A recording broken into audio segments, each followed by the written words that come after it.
All right, man. Peace. Hey, yo, brothers. I'm sure that the vast majority of you have seen the film The Black Panther, which was released by Marvel Studios, of course, which is a subsidiary of Disney. Please keep in mind that ESPN and ABC, who broadcast the NBA, are also subsidiaries of Disney. What is very obvious to me is that the film The Black Panther, which was a major psychological operation that was released on the masses of so-called black people, particularly here in America, but worldwide, for the intent of instilling a sense of globalism in the subconscious of the so-called black man by trying to align him with a quote-unquote superhero that is an advocate for globalism, meaning the coming together of quote-unquote all races, and to be a magnanimous, benevolent superhero for all races, as opposed to being concerned for his own. That is an attempt to invade the subconscious of the so-called black man and to modify his behavior. And it's going to work for the most part, other than for you select few brothers who see through it. Why do I bring that up? Because the image of the Black Panther is going to be a major, major trigger for those who like to try to manipulate the so-called black man. That being primarily who? The liberal Caucasian and the liberal black woman. You're going to constantly see them try to call upon the trigger, the image of the quote-unquote Black Panther to try to get the so-called black man to do what they want him to do by associating him with a quote-unquote superhero, which is exactly what Mr. Gregg Popovich tried to do with LeBron James. And I'm on record, I've stated this numerous times on this channel, that Gregg Popovich has a CIA background and he loves to use psychological manipulative tricks. And he's doing it here on LeBron James. As I've been telling you guys for the longest time, he plays the woke card to try to woo black athletes to San Antonio because he knows that he cannot bring free agents into San Antonio any other way. And he's working hard on LeBron. But anyway, they're going to talk about it. I'm going to chime in. LeBron James isn't human by quite a few measures. Physically, the man has done things that most folks wouldn't even dare to dream about doing. But there's so much more to Bron's impact, according to Spurs head coach Gregg Popovich. It really is a First Amendment, and I can have opinions. As a coach, as a plumber, as an astrophysicist, as a lowly reporter. I can have whatever opinions I want. And that's what's amazing about this. When you look at this guy, how many millions of dollars, tens of millions of dollars he's given, tens of millions of kids that see him, that are inspired by him. It's kind of like the Black Panther movie. Now, did you see what he did there? This is why I stated in the 2-part Black Panther review that I did that Wakanda is meant to be Oz, Wonderland, Neverland for so-called black people. It's a method of disassociation from reality. These are psychology terms that are utilized in the implementation of mind control. Okay? There are certain triggers, like, for example, you have what's called Disney programming, where when the subject is put under mind control, they're made to memorize entire scenes in Disney movies. And if they get even one tidbit, one iota wrong in the scene, they get put under electroshock treatment or some other form of torture. Of course, that's the most extreme end. On the other end of the spectrum, you put forth a quote-unquote benevolent superhero like a Black Panther, and you get scores and scores and masses of so-called black people and other races to go see it, and they can associate him with a Messiah figure.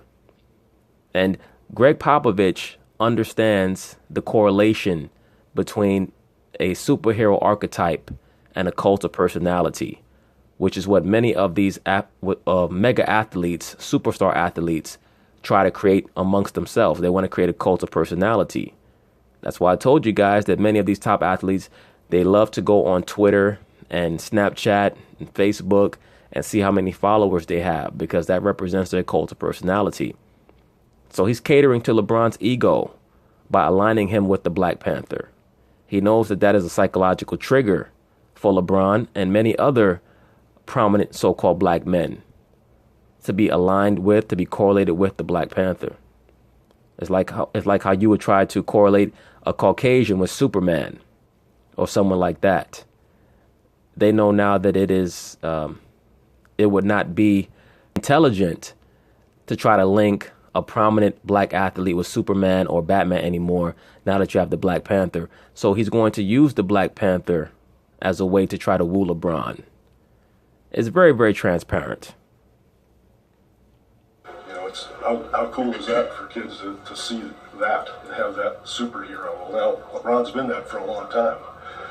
And for somebody to be totally numb to that and attack him in such a childish way really speaks more volumes about that individual than it does LeBron. Gregg Popovich is very shrewd. He knows that LeBron and many of the other woke black athletes in the NBA believe that he's woke. And he's going to play off that to try to woo some of them to San Antonio. Of course, Gregg Popovich is referring to Laura Ingraham and the little back and forth that she had with LeBron. Was her response to him childish? Pretty much, but it was more in reference to her book and her trying to self-promote. It was no more childish than LeBron's statements about Donald Trump, no more childish than many of Donald Trump's statements about society at large. We live in a very childish and silly society with low-level thinkers. Let's just be for real. So it's just two-dimensional thinkers going back and forth about frivolity. He's very, very special. We should all be very proud that we have somebody like that who's willing to speak about a variety of topics, and you listen to them all. No, you mean you listen to them all. I believe that there are things that LeBron is capable of speaking on with some form of expertise, and there are many things that he speaks on that he really shouldn't be speaking on, not because he doesn't have the right to, but because he's not informed. Just because you can do something doesn't mean that you should. More First Take right now. Trevor, thanks. So as you just heard there, Pop defending LeBron, ripping the arrogance of the Fox News host. Stephen A., talk to me. Well, first of all, I completely agree with Gregg Popovich, but I also don't think that Gregg Popovich realizes that that's one of the very, very reasons you can actually get very annoyed at LeBron James. The reason I say that is because of the passive aggressiveness, the incessant need to control the narrative and what have you, which is something that I've spoke about ad nauseum. Yes, but in this case, that's not really relevant, Stephen A.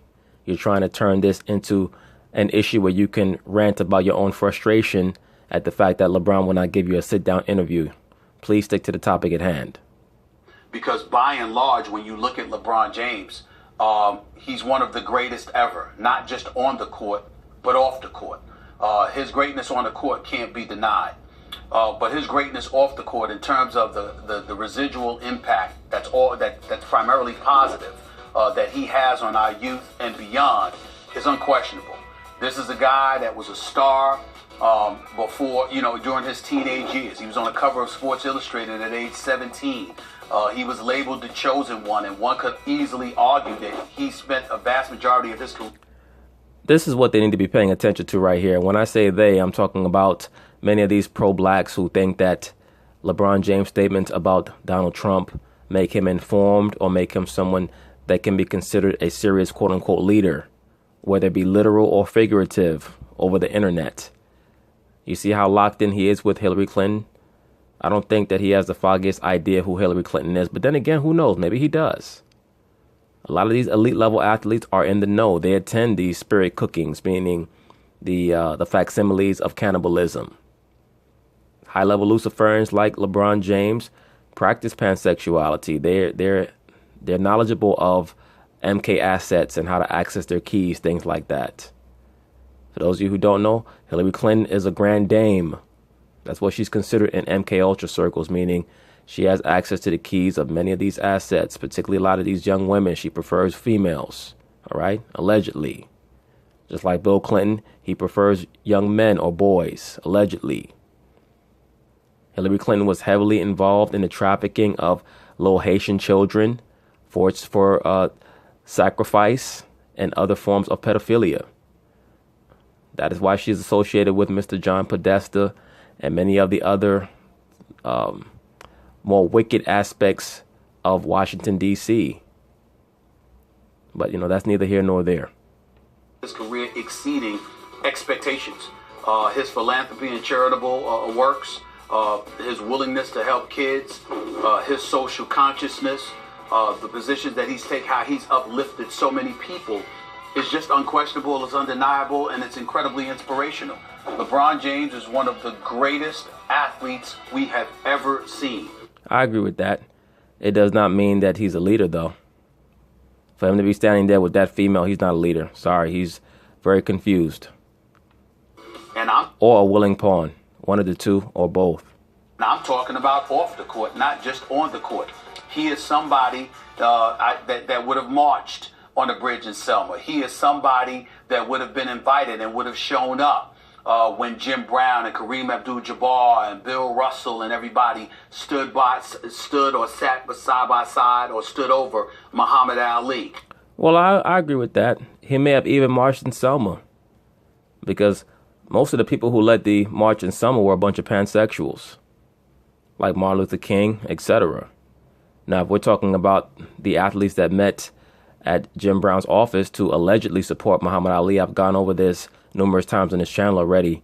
Bob Arum already exposed that whole meeting, convention that was allegedly staged or organized by Jim Brown was a facade. It was really meant to be a method to try to convince Ali to no longer rebel against the U.S. government and submitting himself to the draft, so that Bob Arum could hopefully continue to make his money staging Ali's fights. Bob Arum paid all those athletes to appear at the convention in Cleveland in Jim Brown's office so that they could try to wear down Muhammad Ali, who was a staunch believer in the ideology of Elijah Muhammad and the Nation of Islam, and did not want to participate in the Vietnam War because he registered as a conscientious objector. Bob Arum was trying to get around it by utilizing affluent black athletes to try to convince Ali to subject himself to the draft. That's what that was about. So Stephen A. Smith states that if LeBron James was around back in 1967, he would have been one of those athletes to try to convince Ali to, or according to the narrative, to try to understand what Ali was really doing and to support him, but really to try to convince him to not go to the war. I agree with that, because as far as I can see, LeBron James is about his money. And if Bob Arum would have put money in his pocket back then, he would have attended, just like all those other athletes did. When called upon, he would have answered the bell. That's who LeBron James is. And a lot of times when you're dissecting or being critical of something here or there as it pertains to his game, he leans on something else to remind you of his greatness in other areas, as if A, we don't know, and B, we haven't articulated that position time and time and time again. But we do it every day, and we have to do it again today, because if you are Gregg Popovich with the military background and the CIA background, and you also happen to be white and socially conscious, and you allegedly, quote unquote, socially conscious, whatever the hell that means. All that really means is that he understands how to manipulate the quote unquote black brain. See, Gregg Popovich, much like Skip Bayless, he understands so-called black people very well. He knows, just as I always state on this channel, that many so-called black people, they just want a hug from the white man. They want to hug the white man and have the white man pat them on the back of the head while he's hugging them and tell them, "Don't worry, Raheem, everything's going to be all right. Daddy's here. I love you. We finally reached the mountaintop. We're free at last." And you see the world that we're living in, and you see the uphill battle that youth in the minority communities in particular have to fight and battle over every single day. LeBron James is somebody that has debunked and shoved aside all the stereotypes and everything else that's come along with it. I agree with that. As I've stated numerous times, I believe that he's the greatest story in professional sports history in America in regards to where he came from to where he is right now. There's no doubt about it. He has conducted himself in A-class fashion, and he has been an A-class athlete And he is a treasure that will be sorely, sorely missed when he is gone. I just wish that he knew that we all know that, and it's something that we never hesitate to say about him. Well, if Stephen A. is trying to say that LeBron keeps reminding people of his greatness, he's right about that.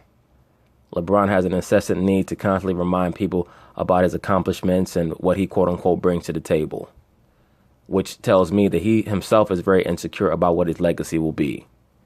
As I've already stated, LeBron's legacy is that he was the transformative figure involved in the awakening of the NBA athlete to the understanding and the comprehension that he has to put himself and his family first, not a team and not a city. Gregg Popovich's record on this and other important subjects recently especially, but really always, is impeccable. He is actually, when you think of every high-profile leader in this country, I think Gregg Popovich is the best example of American leadership we have today anywhere. Well, that's very sad, and that's very telling on what American leadership is. If Gregg Popovich is the best leader in America, he coaches a damn basketball team.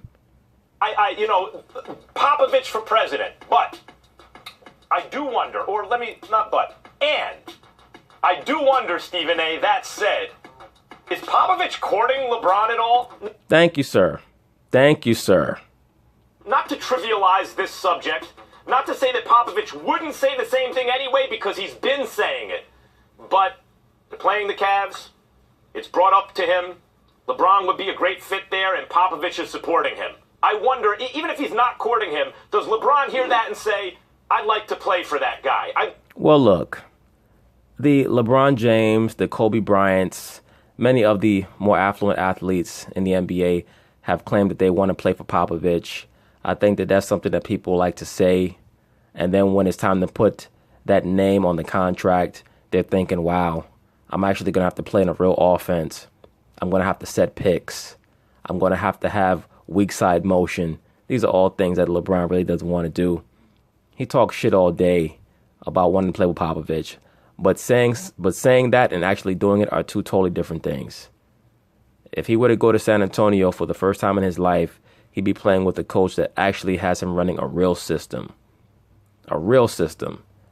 Like in Miami, they ran a system. I'll give Miami credit for making him run a system out there. But they implemented part of the LeBron system for him. That's why the team really was not successful until Dwayne Wade handed the keys over to LeBron. Because LeBron has to run his system in order for him to feel comfortable. And going to San Antonio, I think that Popovich will put in some sets for LeBron so that LeBron can feel a little bit more comfortable. But they're going to be running the San Antonio offense. LeBron's going to have to actually do shit without the ball. So, to make a long story short, a lot of these affluent athletes in the NBA, they like to talk a lot of shit about how much they want to play for Popovich. But the proof is in the pudding. Very few top-level free agents signed with San Antonio.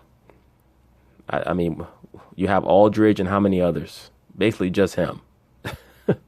I'd like that guy to coach me. I'd like to be the best player of the generation should be with the best coach of the generation, especially when both are socially conscious.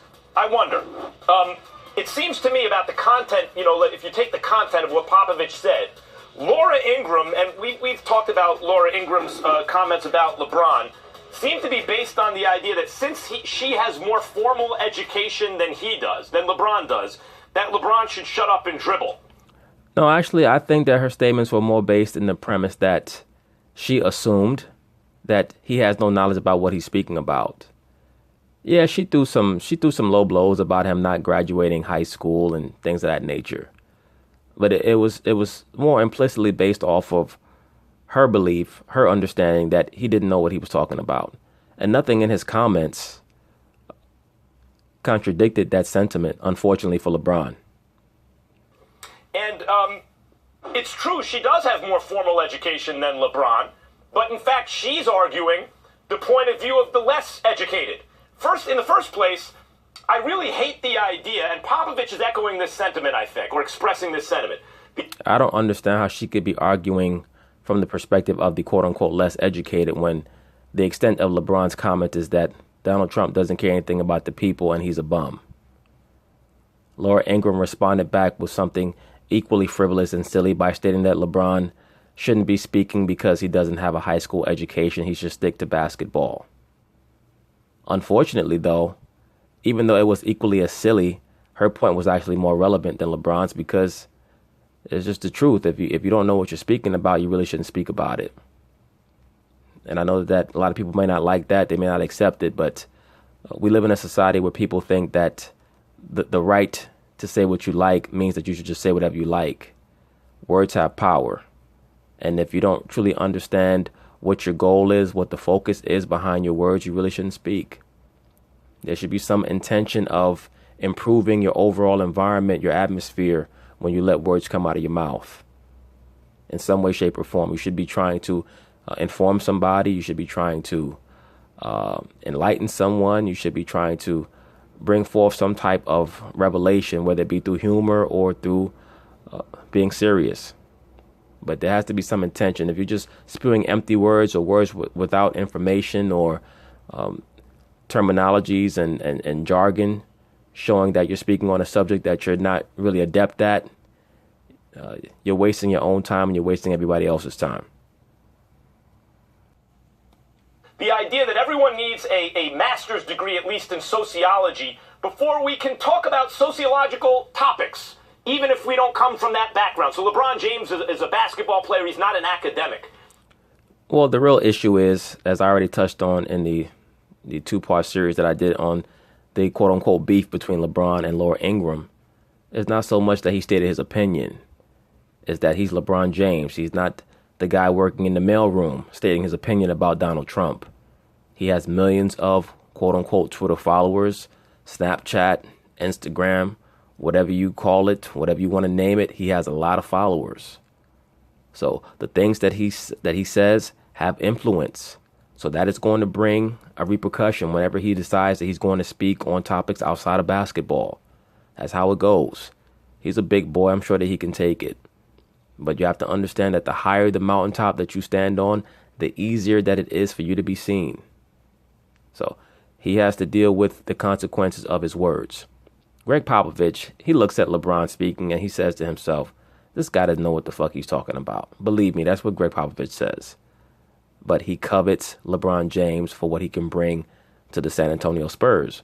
When he calls LeBron the Black Panther, he's not speaking about the superhero aspect of what LeBron can do for so-called black people. He's speaking about what LeBron can do for him as a superhero. But I don't think, and this is actually a criticism that the right has correct in this country, I believe, which is a PC culture run amok can actually work against a healthy public dialogue. Because if anyone misspeaks at all, they're not up to date with the most cutting-edge academic thought on a subject. If that disqualifies the speaker from expressing an opinion, we are all the poorer for it. Our public dialogue is impoverished. And if Laura Ingraham's point is that LeBron is just spewing pure nonsense, well, in fact, that would be her spewing pure nonsense. Well, I agree with that. She was spewing nonsense in response to his nonsense. So what does that tell you about the level of public debate in America right now? Because LeBron is speaking clearly a lot of truth. Her position. No, you just happen to agree with him. He's not speaking truth. He's speaking something that you agree with. And that is not the definition of the crux of the debate pertaining to political correctness. The crux of the debate pertaining to political correctness, as the so-called right sees it, is that they feel like they are not allowed to express themselves in a way without offending someone. That is how they feel. I don't think that anyone was offended by LeBron James' statements. I believe that certain people thought that he was woefully misinformed or uninformed or ignorant, quote unquote. So she called him out on it. She also utilized many tactics in dirty politics or dirty political debate. She made statements to allege that he was not educated properly. These are things that happen in political debates. If you can't deal in that circle, in that world, then you shouldn't speak. Is much more strongly positively correlated with the less educated position formally than LeBron's, even if he is formally less educated than her. And I think Popovich's point speaks to that. Good for Gregg Popovich. And really, why did she do that? Because LeBron disagrees with her. So she wants to silence dissent from her own point of view. And the larger issue, which I brought up in a final take, is she's trolling. Yeah, the same way that you troll Donald Trump. The same way that Donald Trump has you losing your mind. You know how many of these super liberals are on antidepressants because of Donald Trump? And that's real, man. That is real as hell. Many of these super liberals have been forced to become addicted to antidepressants because the specter of Donald Trump haunts them. They can't handle it. She's trolling, and Popovich is leading, and LeBron is leading. Back to the point. Thank you, sir. You can't say that and then in the same breath ask the question, is Popovich trying to lure LeBron to San Antonio? I mean, which one is it? The fact of the matter is, you say he's leading, but in the same breath, you're asking the question, Max, is this a way about ingratiating himself with LeBron James? Well, which one is it? Well, I would say this. If two people, one is the greatest coach of the era, the other player, and they are like-minded on social issues, and they both have the courage of their convictions, is that not a good match? And might not, the timing of it, they're playing each other. But No. You don't get away with that. I am not saying, I recognize the fact that you think that Gregg Popovich is the greatest coach and LeBron James is the greatest player. And I agree with you with that. I also understand the correlation that you're throwing out there, that both of them are socially conscious. What I'm trying to say is that if you're saying that Popovich is socially conscious and he's a great leader, I'm making the point that's all it's about, because the Gregg Popovich that I saw speaking about LeBron James yesterday is the same Gregg Popovich that I've known for years. He's spoken that about anybody that he respects. Sure. He spoke with reverence about Michael Jordan. He spoke with reverence about Tim Duncan and others. I mean, Gregg Popovich is as real as it gets when it comes to that stuff. Yeah, but let's be honest. He can speak with reverence about Michael Jordan. Who doesn't speak with reverence about Michael Jordan when they're on camera and you're involved with the NBA?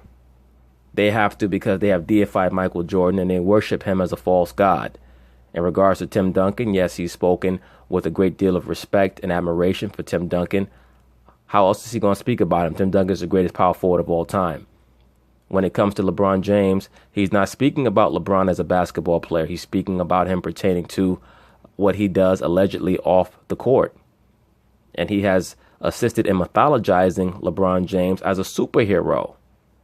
I think that it's very transparent what he's trying to do. He's trying to woo him by catering to his ego, by associating LeBron with a mythological figure, a mythological character, which is something that's very common in mind control circles. So I stopped there is what I'm saying. You, on the other hand, are choosing to go a step further and question, is he trying to lure LeBron to San Antonio? I'm saying to you, well, I don't know if I consider if he has that kind of agenda, and that was the motivation behind him saying what he said, which you seem to be implying, not me. I am of the mindset that's not great leadership. Well, that's depending on what your definition of leadership is. If you believe that great leadership is always being as sincere as possible to everyone that you're leading, then you could say that that's not great leadership. But if you're someone who subscribes to the methodology of the ends justify the means, and you're someone from the Machiavellian school of leadership, then you say that it's a great job by Gregg Popovich. Once again, Stephen A., this is a man, Gregg Popovich, who comes straight out of the CIA school of psychological manipulation.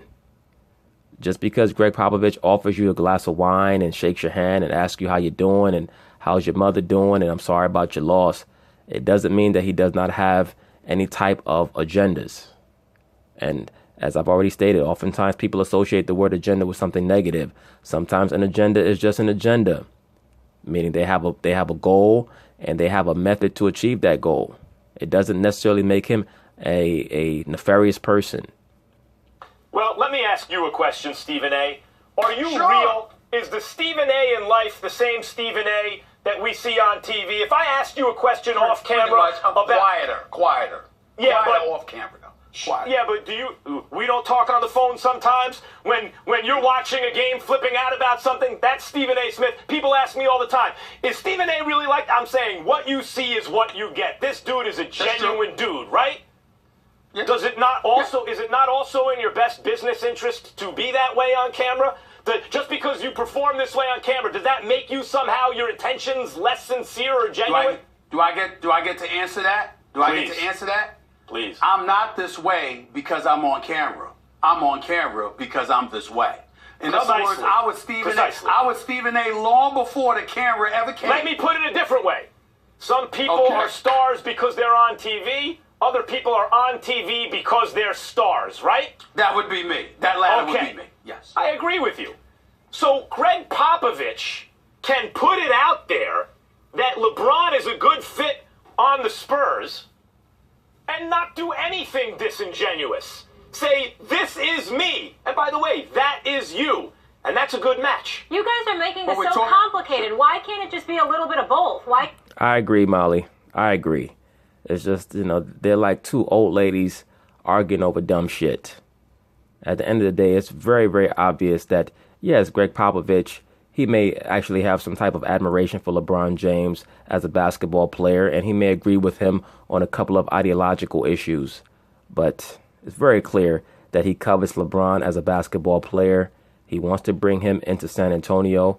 LeBron is a transcendent athlete, transcendent basketball player, someone who's never gotten into any trouble off the court, at least any trouble that has been revealed to the public. And who would not want him on their squad? Gregg Popovich understands that he is one coach that LeBron will respect and will listen to. He'll be forced to listen to him.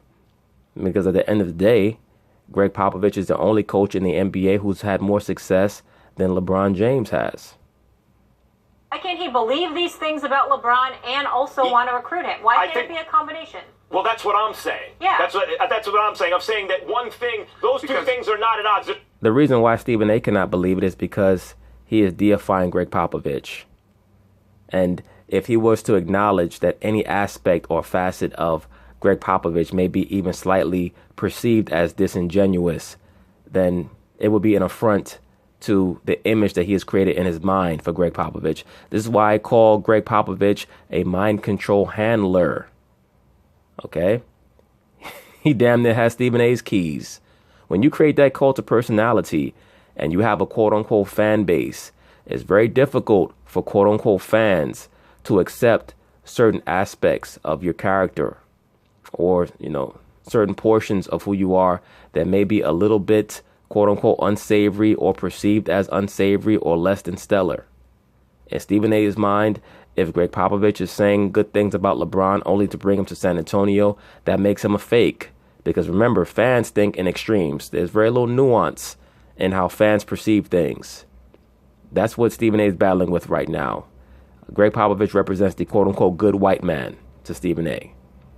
They're not mutually exclusive ideas. I would never question Gregg Popovich's sincerity or motivation in speaking out. He, of all people, I just said, that's what he's I'm the best talking example about. of leadership in America. That's your thesis statement here, then. But does that mean that it might not be a good match with LeBron and it may behoove the Spurs to have it out there? Of course not. Well, those two things aren't mutually exclusive. I'm saying on certain issues there should be no agenda. You should speak from the heart, and that's what I believe Gregg Popovich. There's always an I think agenda, he spoke from the heart as well. I agree with you, Molly. There's always an agenda. There's always an agenda with everything that we do. It's just that, once again, people hear the word agenda and they naturally have a negative connotation. Just because you have an agenda does not mean that it's necessarily negative, but everything that we do in life, there's an agenda. You get out of bed, you have an agenda. You have to accomplish something that day. You sit down and eat, you have an agenda. It's to satiate your appetite, so on and so forth. Things that are that we might consider, just minuscule in the overall scheme of things, but they are agenda driven. As well. Not always, Molly. Maybe for you, not for me. After the break, Stephen A. is another person who worships himself, unfortunately. It is what it is. It's very common amongst Boule Negroes. They like to act as if they exist on mountaintops. That's why they associate people like Gregg Popovich as pristine characters that could not possibly be saying something to, in order to attain a goal. the Warriors Bears win it. But anyway, that's it on that. I see what Gregg Popovich is doing. I see what he's been trying to do for a very long time. And I believe that it has a good chance of working. LeBron will certainly meet with them in the offseason to see if they're going to make a good fit. And he'll consider it. I don't think he's going to end up signing there, but he'll certainly consider it. But it is a possibility. But once again, brothers, please watch out for the potential and flagrant use of the character of Black Panther as a control mechanism over so-called black men. But anyway, peace.